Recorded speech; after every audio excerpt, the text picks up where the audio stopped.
ನಾನು 29 ವರ್ಷ ವಯಸ್ಸಿನವನು ಮತ್ತು ನಾನು ಐಟಿ ಕಂಪನಿಯಲ್ಲಿ ಕೆಲಸ ಮಾಡುತ್ತಿದ್ದೇನೆ. ನನ್ನ ಹೆಂಡತಿ ಗುಂಜನ್ 34 ವರ್ಷ. ನಮ್ಮದು ಲವ್ ಮ್ಯಾರೇಜ್. ನಾವು ನನ್ನ ಆಫೀಸ್ನಲ್ಲಿ ಭೇಟಿಯಾದೆವು. 2 ವರ್ಷ ಡೇಟ್ ಮಾಡುತ್ತಿರುವಾಗ ಗುಂಜನ್ ಪ್ರೆಗ್ನೆಂಟ್ ಆದಳು. ಹಾಗಾಗಿ ನಮ್ಮ ತಂದೆ ತಾಯಿಗೆ ನಮ್ಮ ವಯಸ್ಸನ್ನು ಲೆಕ್ಕಿಸದೆ ನಮ್ಮ ಮದುವೆಗೆ ಒಪ್ಪದೆ ಬೇರೆ ದಾರಿ ಇರಲಿಲ್ಲ. ಅದ್ದೂರಿ ಮದುವೆ ಮಾಡಿದೆ.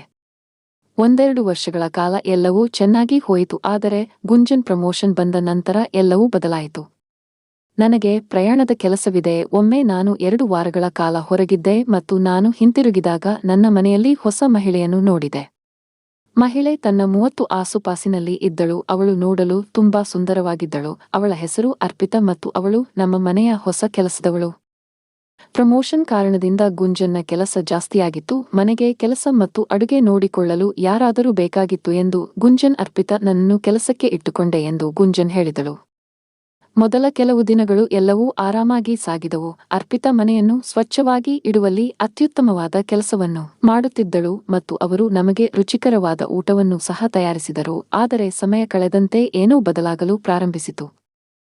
ನನ್ನ ಹೆಂಡತಿ ಗುಂಜನ್ ತುಂಬಾ ಹೊತ್ತು ಅವಳ ಆಫೀಸ್ನಲ್ಲಿ ಕಳೆಯಲು ಶುರು ಮಾಡಿದಳು. ಅದಲ್ಲದೆ ಆಫೀಸ್ ಮೀಟಿಂಗ್ ಎಂದು ವಾರದ ಕೊನೆಯಲ್ಲಿ ಮನೆಗೆ ಬರುತ್ತಿರಲಿಲ್ಲ.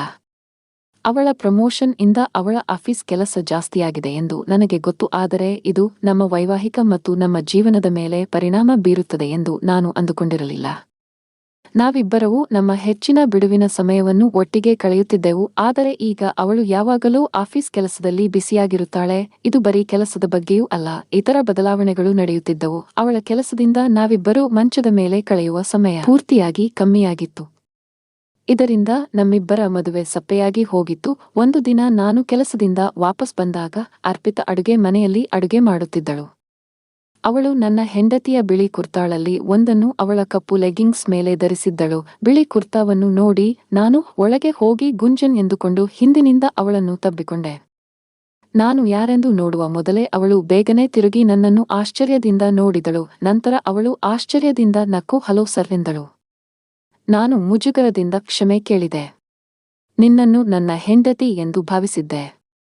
ಅವಳು ಸಂಕೋಚದಿಂದ ನಗುತ್ತಾ ಹೇಳಿದಳು, ಹೌದು ಸರ್, ನಾನು ಅರ್ಪಿತಾ. ನೀವು ನನ್ನನ್ನು ಗುಂಜನ್ ಮೇಡನ್ ಎಂದು ತಿಳಿದಿದ್ದರೆ ನನ್ನನ್ನು ಕ್ಷಮಿಸಿ ಎಂದು ಉತ್ತರಿಸಿದಳು. ನಂತರ ಅವಳು ಅಡುಗೆಯನ್ನು ಮುಂದುವರಿಸಿದಳು. ಅದೇ ರಾತ್ರಿ ನಾನು ಗುಂಜನನ್ನು ಕೇಳಿದೆ, ಅರ್ಪಿತಾ ನಿನ್ನ ಬಟ್ಟೆಯನ್ನು ಏಕೆ ಧರಿಸಿದ್ದಳು? ಅವಳು ಹೇಳಿದಳು, ಅವಳ ಹತ್ತಿರ ಬೇರೆ ಬಟ್ಟೆ ಇಲ್ಲದ ಕಾರಣ ನನ್ನ ಬಟ್ಟೆಯನ್ನು ನಾನೇ ಅವಳಿಗೆ ಕೊಟ್ಟೆ. ನಾನು ಏನನ್ನೂ ಹೇಳಲಿಲ್ಲ. ಮರುದಿನ ಬೆಳಗ್ಗೆ ಬೇಗ ಎದ್ದು ಕಾಫಿ ಮಾಡಲು ಕೆಳಗೆ ಹೋದೆ. ಎಂದಿನಂತೆ ಅರ್ಪಿತಾ ಆಗಲೇ ಹೆಚ್ಚೆತ್ತು ಎಲ್ಲರಿಗೂ ತಿಂಡಿ ಮಾಡಿದ್ದಳು. ಅನಿರೀಕ್ಷಿತ ಅಪ್ಪುಗೆಯ ನಂತರ ನಾನು ಮುಜುಗರಕ್ಕೆ ಒಳಗಾಗಿದ್ದರೂ ಎಲ್ಲೋ ಆಳವಾಗಿ ನಾನು ಅದನ್ನು ಇಷ್ಟಪಟ್ಟೆ. ನಾನು ಇನ್ನು ಮುಂದೆ ಈ ಆಲೋಚನೆಗಳು ನನ್ನನ್ನು ಕಾಡಬಾರದು ಎಂದು ನಿರ್ಧರಿಸಿದೆ. ಆದರೆ ಕೆಲಸ ಮುಗಿಸಿ ಮರಳಿ ಮನೆಗೆ ಬಂದಾಗ ಗುಂಜನ್ ಕಾಣಲಿಲ್ಲ. ನಾನು ಅವಳಿಗೆ ಫೋನ್ ಮಾಡಿದಾಗ ಅವಳು 11 ಗಂಟೆ ಮೊದಲು ಮನೆಗೆ ಬರುವುದಿಲ್ಲ ಎಂದು ಹೇಳಿದಳು ಮತ್ತು ತನಗಾಗಿ ಕಾಯಬೇಡಿ ಎಂದು ಅವಳು ನನಗೆ ಹೇಳಿದಳು. ಟಿವಿ ನೋಡುತ್ತಾ ಒಬ್ಬನೇ ಕುಳಿತು ಊಟ ಮಾಡಿದೆ. ತಿಂದು ಮುಗಿಸಿ ಸ್ನಾನ ಮಾಡಲು ಮಹಡಿ ಹತ್ತಿದೆ. ಸ್ನಾನ ಮಾಡುವಾಗ ಮೊದಲ ಸಲ ಅರ್ಪಿತಾ ನನ್ನ ನೆನಪಿಗೆ ಬಂದಳು. ನಾನು ಆ ಅಪ್ಪುಗೆಯ ಬಗ್ಗೆ ಯೋಚಿಸತೊಡಗಿದೆ. ಅದು ತುಂಬಾ ಅದ್ಭುತವಾಗಿತ್ತು.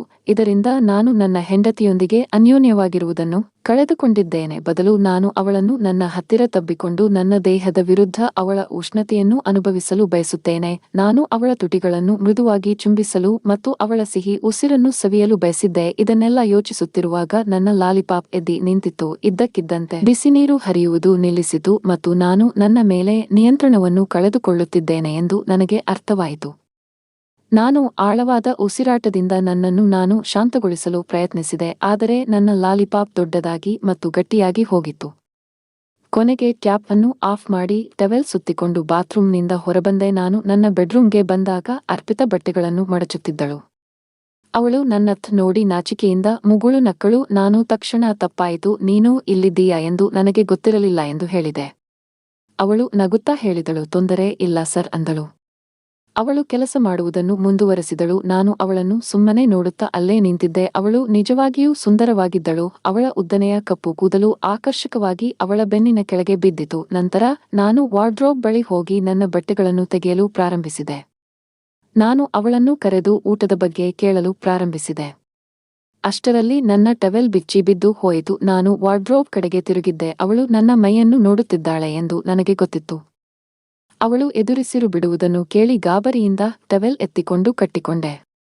ಅವಳನ್ನು ಹಾಗೆ ಚುಡಾಯಿಸಿದ್ದಕ್ಕಾಗಿ ನನಗೆ ಬೇಸರವಾಯಿತು. ನಾನು ನನ್ನ ಬಟ್ಟೆಗಳನ್ನು ತೆಗೆದುಕೊಂಡು ತಿರುಗಿದೆ. ಅವಳು ನನ್ನ ಗಟ್ಟಿ ಲಾಲಿಪಾಪ್ ಅನ್ನು ನೋಡಿ ಆಶ್ಚರ್ಯವಾಗಿದ್ದನ್ನು ನಾನು ಗಮನಿಸಿದೆ. ಆ ಕ್ಷಣದಿಂದ ಸಾಧ್ಯವಾದಾಗಲೆಲ್ಲ ನಾನು ಅವಳಿಗೆ ನನ್ನ ದೇಹವನ್ನು ತೋರಿಸಲು ಪ್ರಯತ್ನಿಸಿದೆ. ಕೆಲವೊಮ್ಮೆ ಉದ್ದೇಶಪೂರ್ವಕವಾಗಿ ತೋರಿಸುತ್ತಿದ್ದೆ. ಹೆಚ್ಚಿನ ಬಾರಿ ನಾನು ಯಶಸ್ವಿಯಾಗಿದ್ದೇನೆ. ಅವಳು ನನ್ನ ದೇಹವನ್ನು ನೋಡಿದಾಗೆಲ್ಲ ಅವಳು ತೀವ್ರವಾಗಿ ಕೆಂಪಾಗುತ್ತಾಳೆ ಮತ್ತು ತನ್ನ ನೋಟವನ್ನು ತಪ್ಪಿಸುತ್ತಿದ್ದಳು. ಮದುವೆಯಾಗಿದ್ದರೂ ಇನ್ನೊಬ್ಬ ಮಹಿಳೆ ನನ್ನ ದೇಹವನ್ನು ಪ್ರಶಂಸಿಸುವುದನ್ನು ನಾನು ಇನ್ನೂ ಆನಂದಿಸಿದೆ. ಶೀಘ್ರದಲ್ಲೇ ನಾನು ಅವಳನ್ನು ಮತ್ತಷ್ಟು ಹೇಗೆ ಕೀಟಲೆ ಮಾಡುವುದನ್ನು ಕಂಡುಕೊಂಡೆ. ನಾನು ಬದಲಾಯಿಸುವಾಗ ಅವಳು ನನ್ನ ಕೋಣೆಯ ಒಳಭಾಗವನ್ನು ನೋಡುವಂತೆ ನಾನು ಬಾಗಿಲು ಸ್ವಲ್ಪ ತೆರೆದಿರುತ್ತಿದ್ದೆ. ಆದರೆ ಅವಳು ನನ್ನನ್ನು ನೋಡುತ್ತಿದ್ದಾಳೋ ಇಲ್ಲವೋ ಎಂದು ನನಗೆ ತಿಳಿಯುತ್ತಿರಲಿಲ್ಲ. ಒಂದು ದಿನ ನಾನು ಹಾಗೆಯೇ ಮಾಡಿದೆ ಮತ್ತು ಗುಂಜನ್, ಅರ್ಪಿತಾ, ನೀನು ಇಲ್ಲಿ ಏನು ಮಾಡುತ್ತಿದ್ದೀಯಾ ಎಂದು ಕೇಳುವುದನ್ನು ನಾನು ಕೇಳಿದೆ. ಅದು ನನಗೆ ಬೇಕಾದ ಸುಳಿವು. ಗುಂಜನ್ ಅರ್ಪಿತಾಳನ್ನು ಕೂಗುವುದನ್ನು ಕೇಳಿದ ನಂತರ ಅರ್ಪಿತಾ ನನ್ನನ್ನು ಇಣುಕಿ ನೋಡುತ್ತಿರುವುದು ಖಾತ್ರಿಯಾಯಿತು. ಆ ಘಟನೆಯ ನಂತರ ನಾನು ಬದಲಾದಾಗಲೆಲ್ಲ ಬಾಗಿಲು ತೆರೆಯಲು ಪ್ರಾರಂಭಿಸಿದೆ. ಗುಂಜನ್ ತಡವಾಗಿ ಕೆಲಸದಿಂದ ಬರುವ ದಿನಕ್ಕಾಗಿ ನಾನು ಕಾಯುತ್ತಿದ್ದೆ. ಕೊನೆಗೆ ನಾನು ಕೆಲಸದಲ್ಲಿದ್ದಾಗ ಗುಂಜನಿಂದ ನನಗೆ ಮೆಸೇಜ್ ಬಂದಿತು. ಒಂದೆರಡು ಮೀಟಿಂಗ್ಗಳಿಂದ ನಾನು ತಡವಾಗಿ ಬರುತ್ತೇನೆ ಮತ್ತು ನನಗೋಸ್ಕರ ಕಾಯ್ದೆ ಊಟ ಮಾಡಲು ಹೇಳಿದಳು. ಇದು ನನಗೆ ಸರಿಯಾದ ಸಮಯ. ನನ್ನ ಕೆಲಸ ಮುಗಿಸಿ ಮನೆಗೆ ಓಡಿದೆ. ಮನೆಗೆ ತಲುಪಿದಾಗ ಅರ್ಪಿತಾ ಅಡುಗೆ ಮನೆಯಲ್ಲಿ ಕೆಲಸ ಮಾಡುತ್ತಿದ್ದನ್ನು ನೋಡಿದೆ. ಅವಳು ನಗುಮುಖದಿಂದ ನನ್ನನ್ನು ಸ್ವಾಗತಿಸಿದಳು. ನಾನು ಅವಳಿಗೆ ಒಂದು ಲೋಟ ನೀರು ತರಲು ಹೇಳಿದೆ ಮತ್ತು ನಾನು ನನ್ನ ಕೋಣೆಗೆ ಹೋದೆ. ನಾನು ಬದಲಾಯಿಸಲು ಪ್ರಾರಂಭಿಸಿದೆ ಮತ್ತು ಬಾಗಿಲು ತೆರೆದಿತ್ತು. ಕೆಲವೇ ಕ್ಷಣಗಳಲ್ಲಿ ಹೆಜ್ಜೆ ಸದ್ದು ಕೇಳಿಸಿತು. ಅಲ್ಲಿ ಅವಳು ನನ್ನ ಕೋಣೆಯ ಹೊರಗೆ ನಿಂತು ನನ್ನತ್ತ ಇಣುಕಿ ನೋಡುತ್ತಿತ್ತು ಇದ್ದಳು. ಅವಳ ಮುಖವು ಕೆಂಪಾಗಿತ್ತು. ಅವಳು ನನ್ನ ದೇಹವನ್ನು ಕಣ್ಣು ಮಿಟುಕಿಸದೆ ನೋಡುತ್ತಿದ್ದಳು.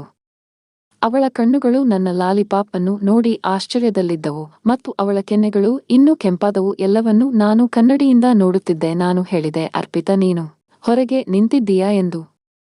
ನನಗೆ ಗೊತ್ತು. ನಿನಗೆ ಇಷ್ಟವಿದ್ದರೆ ನೀನು ಒಳಗೆ ಬರಬಹುದು. ಸಂಕೋಚವಿಲ್ಲದೆ ಒಳಗೆ ಬಾ ಎಂದೆ.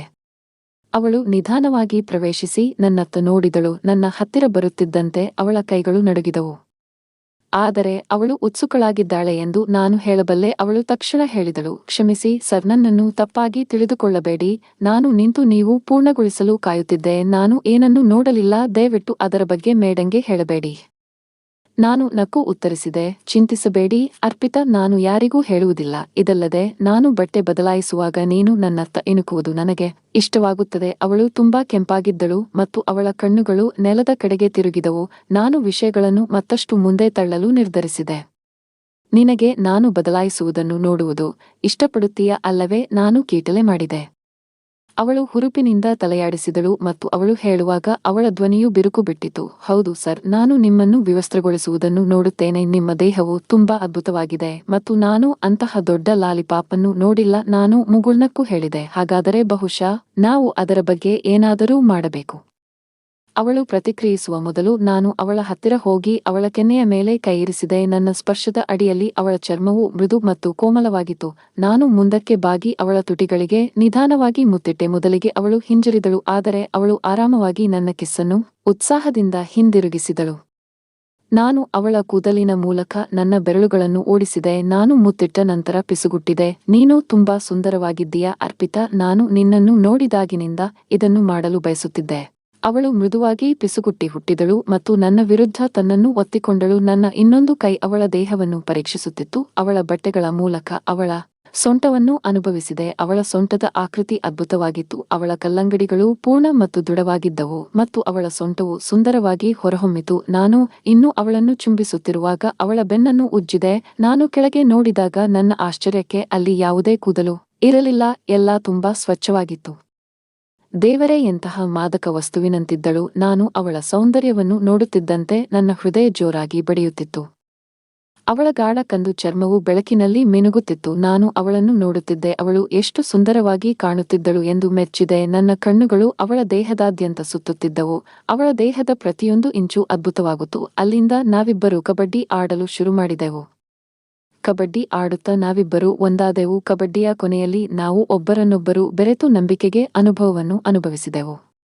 ನಾನು ಅವಳನ್ನು ನನ್ನ ಎದೆಯ ಮೇಲೆ ಎಳೆದುಕೊಂಡೆ. ಅವಳನ್ನು ನನ್ನ ಅಪ್ಪುಗೆಯಲ್ಲಿ ಸುತ್ತಿಕೊಂಡೆ. ನಮ್ಮ ಹೃದಯಗಳು ಪರಸ್ಪರ ವಿರುದ್ಧವಾಗಿ ಬಡಿದು ನಮ್ಮ ಮೂಲಕ ಪ್ರೀತಿಯ ಅಲೆಗಳನ್ನು ಕಳುಹಿಸಿದವು. ನಾನು ಅವಳ ಹಣೆಗೆ ಕೋಮಲವಾಗಿ ಮುತ್ತಿಟ್ಟು ಪಿಸುಗುಟ್ಟುತ್ತಾ ಅದ್ಭುತವಾಗಿತ್ತು ಅರ್ಪಿತಾ, ನಾನು ಈ ಕ್ಷಣವನ್ನು ಎಂದಿಗೂ ಮರೆಯುವುದಿಲ್ಲ. ಅವಳು ನನ್ನ ಭುಜದ ವಿರುದ್ಧ ತಲೆಯಾಡಿಸಿದಳು. ನಮ್ಮ ನೋಟಗಳು ಲಾಕ್ ಆಗಿದ್ದವು. ಸ್ವಲ್ಪ ಸಮಯದ ನಂತರ ಅವಳು ಕೇಳಿದಳು, ನಾನು ಈಗ ಹೋಗಬಹುದೇ? ಸರಿ ಸರ್, ಮೇಡಂ ಬೇಗ ಬರುತ್ತಾರೆ.